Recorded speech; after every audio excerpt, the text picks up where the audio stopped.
आप उसका बैकग्राउंड जरूर देखते हैं कि आपने उसके पहले क्या काम देखा। तो पिछला काम भी उनका ऐसे ही था जो हमें समझ नहीं आया।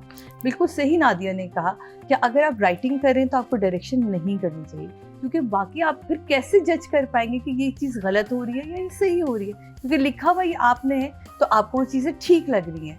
तो यहाँ क्योंकि आप अपने जहन में क्लियर है ना, आप अपने जहन में क्लियर है। और इकबाल हुसैन को मुझे लगता है कि इनका है भी प्रॉब्लम है कि इन्होंने अपनी स्टोरी बना के खुद ही देखना होता है, ड्रामा ना खुद ही सोच लिया होता है, हर चीज़ कर ली होती है। लेकिन आप कभी ये सोचा करें ये ड्रामा स्क्रीन पे चलना और हमें भी समझ आनी चाहिए, सिर्फ आपके लिए नहीं है ये ड्रामा, जो देखने वाला है पब्लिक है उसको समझ आए। अगर हम 3 लोग जो इसी इंडस्ट्री से ताल्लुक रखते हैं बैठे में और हमें नहीं समझ आ रही, हम कंफ्यूज है, तो सोचे वो शख्स जो घर में टीवी पे देख रहा है जिसका इस इंडस्ट्री से कोई ताल्लुक नहीं, लेकिन वो ड्रामा देख रहा है और बेहतरीन ड्रामे जिस पे चल रहे हैं हमारे टेलीविजन पे, तो वो जब ये एपिसोड देखेगा वो कहेगा ये क्या है।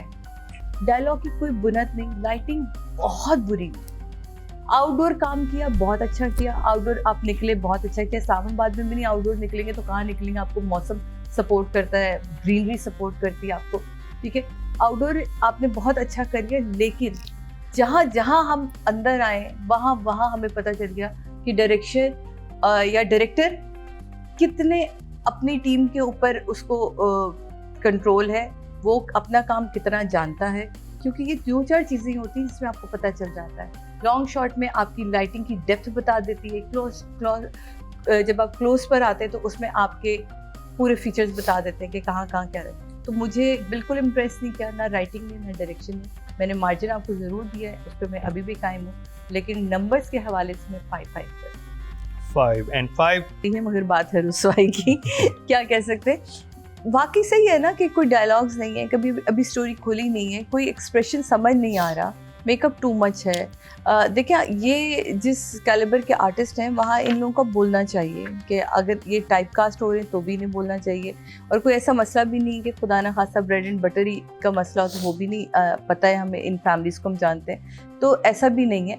तो आपको थोड़ा सा अपने कैरेक्टर्स के बारे में मेरा ख्याल है कि सोचना चाहिए और देखना चाहिए कि लोग आपको देखना मोहब्बत से देखते हैं, हम वेट करते हैं। और नुमान का ड्रामा हो या सवेरा का, ये दोनों कमाल आर्टिस्ट हैं, लेकिन अभी तक सेम वो अगर आप दुनियापुर देखें तो मुझे समझ नहीं आ रहा, ग्रीन ने नाम भी वही रखना शुरू कर दिया। दुनियापुर में नौरोज़ इनका नाम था, अब यहाँ नौरोज़ हीरो का नाम है, तो नाम भी मतलब ना, आप जब एक जैसे मैं आपको जब बताऊँ कि इसमें बुराई नहीं होती, नाम आपने लिए, लेकिन दुनियापुर अभी ख़त्म हुआ है और आपने अपने हीरो का नाम नौरोज़ रखा है। नौरोज़ आदम एक पूरा कैरेक्टर था उसके अंदर, तो ये चीज़ें बड़ी जाकर जुड़ती हैं।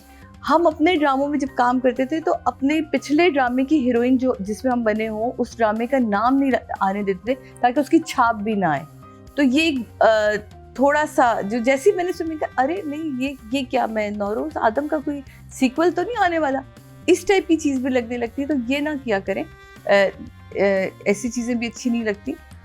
काम के हवाले से कोई भी ऐसा बड़ा तीर नहीं मारा गया, तो जो हम कहें पिछले कामों पे देखें तो ये 10 से कम के नंबर नहीं ले सकते, लेकिन अगर इस ड्रामा के हवाले से देखें तो ये 6 है अभी तो।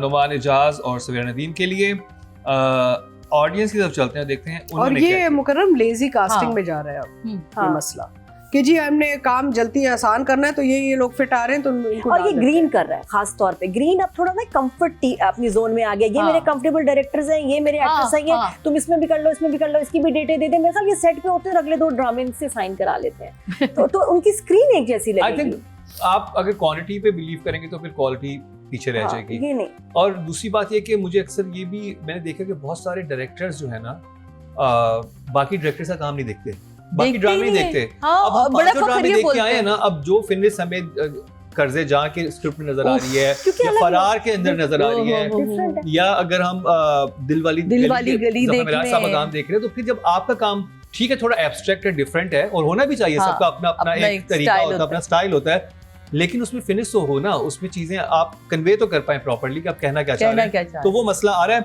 ऑडियंस के चलते जी टोटल वोट जो कास्ट हुए फीमेल कैटेगरी में 21,550 हुए हैं, और सवेरा नदीम साहबा के हिस्से में 1026, 5% मतलब 0.5 इनको मिले हैं। और अगर मेल कैटेगरी की बात की जाए तो 21,950 टोटल वोट कास्ट हुए। नुमान इजाज साहब के हिस्से में आए हैं 98 1% बनते हैं 0.1, देख ले। जो कि ऑडियंस की तरफ से लोएस्ट है। चलिए फिर अब हमें कुछ कहने की जरूरत ही नहीं है और बुरा मानने की भी किसी को जरूरत ऑडियंस का फैसला ही है। हाँ, सादे इमाम ने अपना दामन छुड़ा लिया, बल्कि झाड़ लिया कि मेरे पे बात ना है। नहीं बात आ भी जाए हमें उससे क्या, लेकिन जो चीज हम कह रहे हैं दैट मींस वो लोगों को भी नजर आ रही है ना। तो अभी ये है कि अभी पहले एपिसोड की मार्जिन देते हैं, हो सकता है आगे जाके ड्रामा अल्लाह जान करे, पकड़े। अल्लाह करे। जो एक कॉन्सेप्ट है मुझे इंटरेस्टिंग लग रहा था कि अगर आप उस पॉलिटिकल बैकग्राउंड को जहन में रखते हुए इस चीज़ को देखें तो आपको मजा आता है देखने का, जो कि मैं उस तरह से देख रहा था तो मुझे अच्छा लग रहा था। लेकिन आगे जाके ये कितनी जान पकड़ता है या नहीं पकड़ता, अगर अच्छा हुआ तो डेफिनेटली दोबारा रिव्यू करेंगे। एपिसोड का थोड़ा सा पहली एपिसोड के लिए हम थोड़ा मार्जिन दे देते हैं, लेकिन मजे की बात है कि पहली एपिसोड में कुछ चीजें समझ तो आए। मेकअप बहुत लाउड है, नरेशन बहुत अच्छी थी, बहुत खूबसूरत, स्क्रीन बहुत प्यारी दिखा रहे हैं। कैरेक्टर की डेवलपमेंट जिब्रान की मुझे बड़ी अच्छी लगी। आशिकों की कहानी, आशिकों की ज़बानी, जैसे ही सीन खुलता है और जो दो आशिक दिखाए जाते हैं तो इनमें ना सदियों का गैप दिख रहा है कैरेक्टर्स का। वो अभी के दिख रहे हैं और जैसे ही हम उसकी तरफ जाते हैं, सवेरा की तरफ, तो वो बिल्कुल थोड़ी पुराने दौर में लगने लगता है। फिर वो सुइयां घोंपना, जो तो एंड पे जाके मुझे जब वो फील हुई, जब वो कहती है कि तुम मुझसे दूर ना रहा करो, तो समझ आई कि जो बच्चा इसको चाहिए तो वो बच्चा तो अब मिलेगा जिब्रान से। वो जो फूंक मारती है उसके पीछे, और आखिरी सीन अगर आप देखें तो वो आखिरी सीन, क्योंकि मैंने भी 2 दफ़ा इस एपिसोड को देखा, मैंने कहा वो आखिरी सीन कहती है कि तुम मुझसे दूर ना जाया करो, तुम मुझसे दूर ना रहा करो, और वो फिर सर झुका के चला जाता है। और वो जब वही पहले एपिसोड में वो जा रहा होता है तो वो उसी के लिए वो लेकर आते हैं, उसको फूंक मारती है। यानी कि इसने एक्चुअल में इसको काबू किया हुआ है, जो जिसको सुइयां घोंप रही है सीने में, दिल में, और इसी के लिए वो लाते, तो इसको काबू कर रही है वो।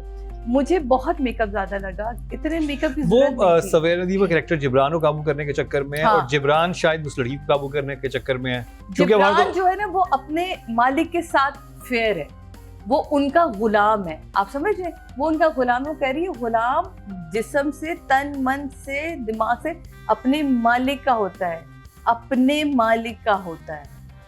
उसने 3 दफा ये जुमला बोला है, तो वो तब कहीं जाकर मुझे वो लगा कि अच्छा ये अंडर द लाइन दो चार चीजें इन्होंने की हैं, वो आगे शायद जाके थोड़ी सी बेहतर हो और आपको समझ आए। बट मेकअप में मुझे थोड़ा प्रॉब्लम लगा कि बहुत मेकअप है।